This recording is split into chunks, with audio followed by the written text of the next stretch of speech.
Halo teman-teman, perkenalkan nama aku Julianus Bagas.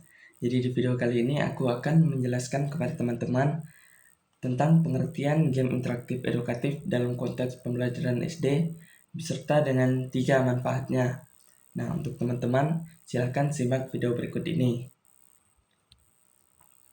Jadi game interaktif edukatif dalam konteks pembelajaran SD adalah permainan digital atau non-digital yang dirancang secara khusus untuk mendukung proses belajar siswa dengan cara yang menyenangkan, partisipatif, dan mendorong keterlibatan aktif. Nah, game ini menggunakan unsur edukasi yang berhubungan dengan tujuan pembelajaran dengan elemen permainan seperti gameplay, tantangan, dan reward, yang dimana untuk membantu siswa memahami konsep akademik maupun nilai-nilai karakter secara efektif. Game ini biasanya berbasis teknologi seperti aplikasi komputer, tablet, atau online, maupun non-teknologi seperti board game, permainan kelompok dengan aturan tertentu. Nah, dalam setting sekolah dasar, game ini biasanya bersifat sederhana, visual, dan berfokus pada keterampilan dasar seperti membaca, berhitung, sains dasar, atau kerjasama. Nah, berikut ada 3 manfaat game interaktif edukatif dalam meningkatkan hasil belajar di sekolah dasar. Yang pertama itu meningkatkan motivasi dan minat belajar. Nah, game ini memiliki elemen tantangan, skor, hadiah, dan pengakuan yang bantu siswa merasa tertantang dan ingin terus bermain sekaligus belajar. Dibandingkan dengan metode ceramah atau tugas tertulis, game membuat siswa lebih termotivasi karena pembelajaran terasa seperti bermain, bukan belajar dalam arti yang membosankan. Ada rasa senang dan ingin menang yang mendorong mereka untuk aktif berpartisipasi. Kemudian siswa tidak merasa tertekan saat gagal, karena mereka bisa mencoba lagi dalam suasana yang positif. Nah, contoh nyatanya biasa itu game tebak kata berbasis gambar. Nah, di mana game ini bisa memperkuat kosakata bahasa Indonesia, membuat siswa lebih antusias mengikuti pembelajaran. Untuk manfaat yang kedua itu meningkatkan pemahaman konsep secara mendalam. Game edukatif seringkali dirancang untuk meningkatkan konsep pembelajaran ke dalam aktivitas problem solving atau simulasi yang membantu siswa memahami dan menerapkan pengetahuan secara kontekstual. Nah, siswa bisa belajar melalui pengalaman langsung, bukan hanya hafalan. Dengan feedback instan, benar, salah, skor, dan peringatan, siswa dapat menyusun strategi, membuat keputusan, atau memperbaiki kesalahan. Contoh nyata gamenya itu seperti game simulasi perkalian dengan visualisasi kelompok benda membuat siswa memahami konsep perkalian sebagai penjumlahan berulang. Untuk contoh yang ketiga itu meningkatkan keterampilan sosial dan kolaborasi. Nah, banyak game edukatif bersifat kolaboratif atau kompetitif yang melibatkan beberapa siswa, sehingga menumbuhkan kemampuan bekerja sama, berkomunikasi, dan menyelesaikan masalah bersama. Yang dimana anak-anak belajar berbagi peran, mendengarkan teman, dan mengambil keputusan bersama. Game membentuk sikap sportivitas dan menghargai proses bukan hanya hasil. Cocok yang dimana game ini cocok untuk pembelajaran karakter seperti empati, kerjasama, dan tanggung jawab. Contoh nyatanya itu permainan kelompok dalam pembelajaran IPS tentang kerjasama di lingkungan sekolah, di mana siswa harus menyusun rencana kerja kelompok agar semua anggota aktif dalam memecahkan sebuah masalah. Nah, mungkin itu penjelasan dari saya mengenai pengertian game interaktif edukatif dalam konteks SD dan 3 manfaatnya. Selanjutnya saya akan menjelaskan secara rinci tentang pengertian game interaktif edukatif. Nah, jangan lupa teman-teman simak video selanjutnya ini. Nah, di sini untuk video lanjutan dari video yang pertama, bisa teman-teman lihat pada slide pertama kita akan bahas tentang game interaktif. Nah, langsung saja kita lanjut. Apa itu game interaktif? Jadi game interaktif adalah permainan yang memungkinkan pemain untuk berpartisipasi aktif dan mengaruhi jalan cerita atau hasil permainan. Berbeda dengan game pasif, seperti menonton video atau film, game interaktif memberikan kontrol langsung kepada pemain atas aksi, keputusan, dan interaksi di dalam lingkungan game tersebut. Nah, tingkat interaksi bisa bervariasi, mulai dari memilih opsi dialog hingga mengendalikan karakter secara penuh dalam dunia virtual yang dinamis. Nah, itu untuk pengertian game interaktif. Untuk slide selanjutnya itu apa saja unsur utama desain game edukatif. Yang pertama itu tujuan pembelajaran yang jelas, yang dimana game harus memiliki tujuan pembelajaran yang spesifik dan terukur. Yang kedua, mekanisme permainan yang menarik, yang dimana mekanisme permainan harus dirancang agar menarik dan dapat memotivasi siswa. Yang ketiga itu umpan balik yang konstruktif, yang dimana game harus memberikan umpan balik yang membantu siswa belajar dari kesalahan mereka. Yang keempat itu tantangan yang sesuai, dimana tantangan dalam game harus sesuai dengan kemampuan dan tingkat pemahaman siswa. Yang kelima ada alur cerita yang menarik atau narasi. Dengan cerita yang menarik dapat meningkatkan motivasi dan keterlibatan siswa dalam permainan. Selanjutnya ada yang keenam, estetika yang menarik, di mana desain visual dan audio yang menarik dapat meningkatkan pengalaman bermain siswa. Yang ketujuh ada integrasi teknologi yang tepat. Jadi teknologi yang digunakan harus sesuai dan mendukung tujuan pembelajaran. Yang kedelapan, evaluasi dan pengukuran, di mana sistem evaluasi yang baik diperlukan untuk mengukur efektivitas game.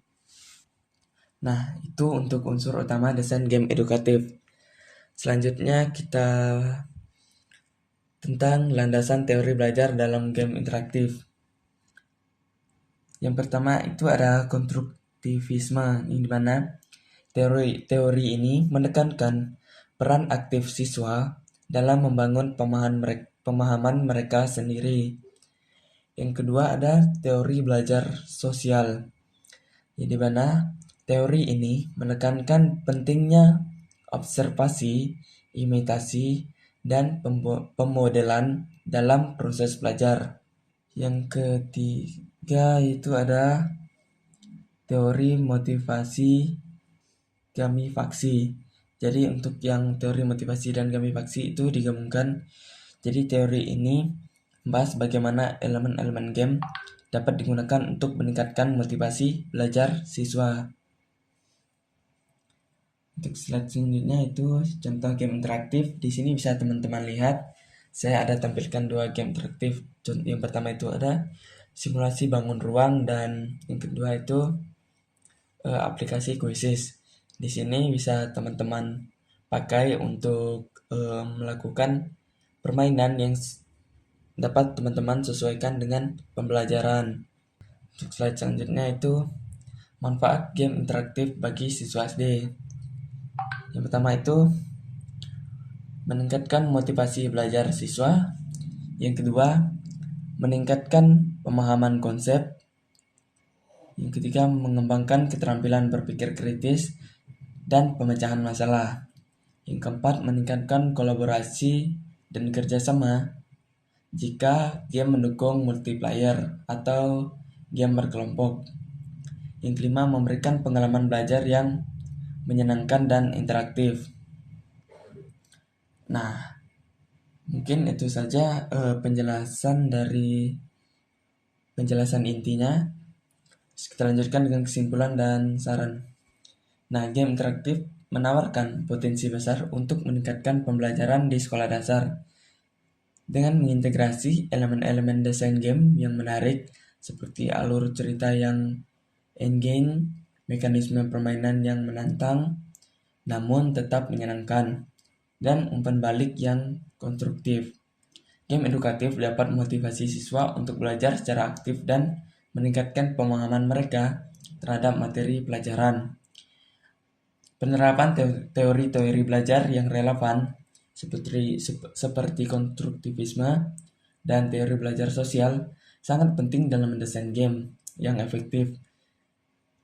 Berbagai contoh game interaktif yang telah saya tunjukkan keberhasilan pendekatan ini dalam meningkatkan terlibatan dan presentasi belajar siswa.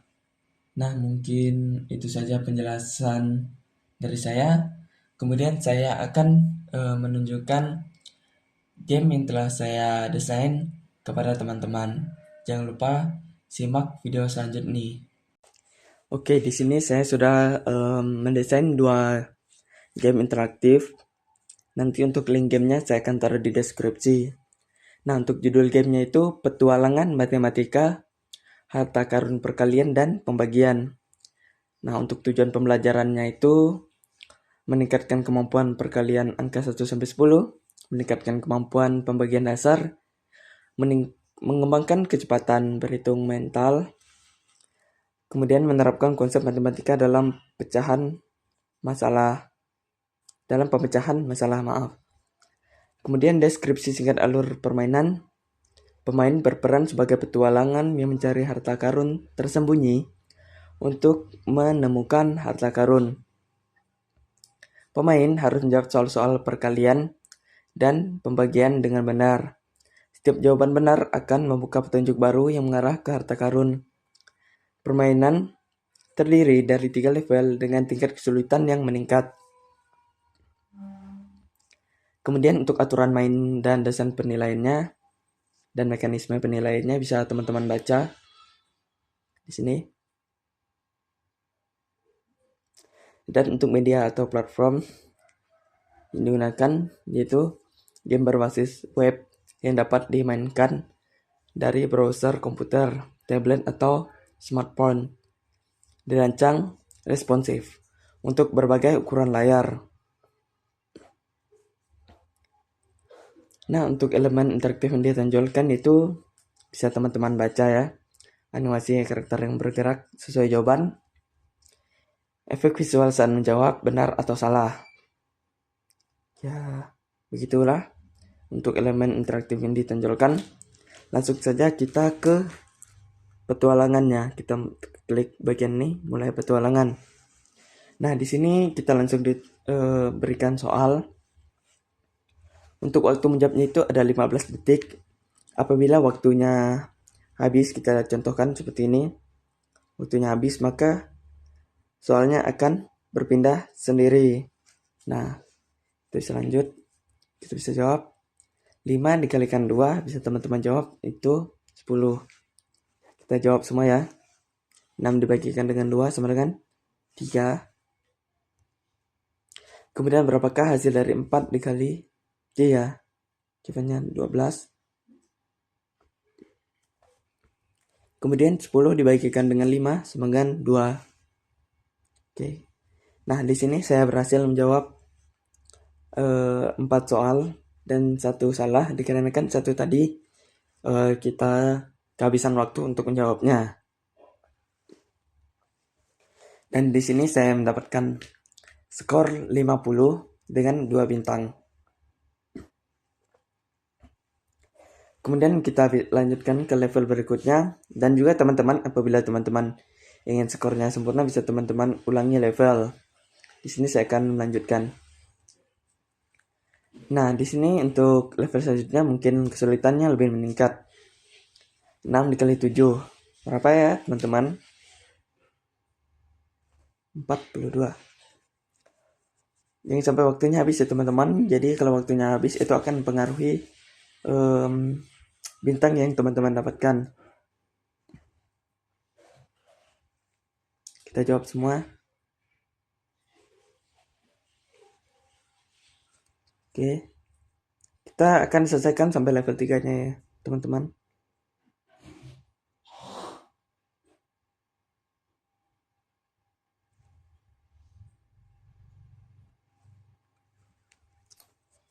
Oke. Oke, untuk di sini saya mendapatkan 3 bintang dan ada satu soal yang salah.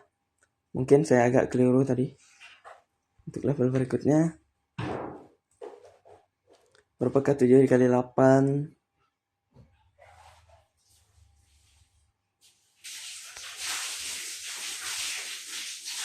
Kita jawab.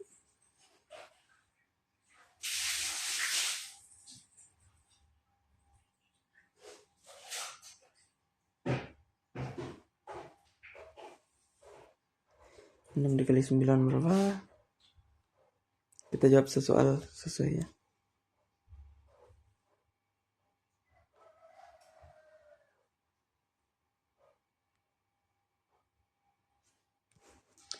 Nah, di sini kita sudah menyelesaikan level 1 sampai level 3. Dan di sini kita mendapatkan ucapan selamat kamu menemukan harta karun. Saya mendapatkan 3 bintang dengan skor 148. Nah, di sini langsung ada beri pencapaian. Kamu telah menguasai perkalian dan bagian dengan sangat baik. Nah, sekian untuk game yang pertama. Mari kita lanjutkan untuk game yang kedua. Nah, untuk game yang kedua itu pada pembelajaran bahasa Inggris ya. Sini untuk informasi gamenya bisa teman-teman lihat. Untuk judul gamenya itu Color Quest Adventures: A Journey Through the Ribbon. Jadi di sini tentang pengenalan warna-warna dalam bahasa Inggris. Nah, untuk informasi gamenya bisa teman-teman lihat di sini. Nah, langsung saja kita mulai kepada permainannya. Di sini kita start adventure atau mulai petualangan. Nah, di sini untuk level satunya itu find the color green. Green itu kan warna hijau. Jadi tulisan ini juga menunjukkan warna pada jawabannya. Jadi tidak terlalu memberatkan kepada siswa pada saat menjawab. Nih, tekan. Nah, lalu kita lanjutkan. Di sini untuk soalnya bisa mengulang 2 kali dalam satu soal. Nah, kemudian di sini dia mengatakan find the color yellow, yang artikan warna kuning. Jadi tulisan yellow ini juga berwarna kuning. Kita percepat saja. Kemudian dia bisa mengulang lagi karena untuk mengetes pemahaman para siswa. Kita sesuaikan saja dengan tulisan yang ditunjukkan oleh game.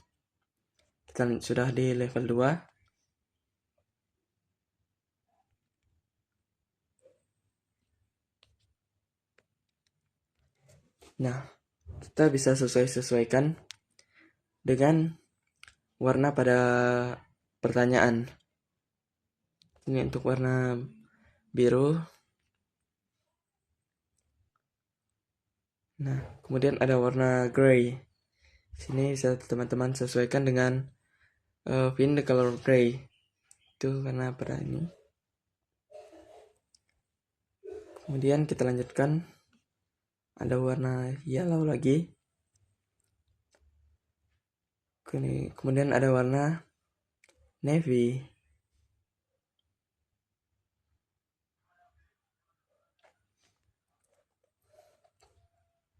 Kita selesaikan semua. Untuk warna magenta. Ini bisa teman-teman sesuaikan lagi ya dengan warna pada soalnya. Oke, kita lanjutkan. Kemudian ada warna maroon. Nah, jadi game ini levelnya 1 sampai 3. Dengan setiap level itu soalnya ada 5. Nah, di sini apabila teman-teman sudah menyelesaikan gamenya, teman-teman bisa lihat perolehan skor teman-teman. Dimana selamat, your complete color quest adventure. dengan skor akhir 219 dan berhasil menjawab 15 soal. Nah, waktu yang dibutuhkan untuk menjawab soal yaitu 158 detik atau kisaran 3 menitan. Nah, mungkin untuk game yang kedua ini nanti link gamenya akan saya taruh di deskripsi. Jangan lupa untuk teman-teman mencoba. Sekian pendesaian game dari saya dan cara bermainnya. Terima kasih.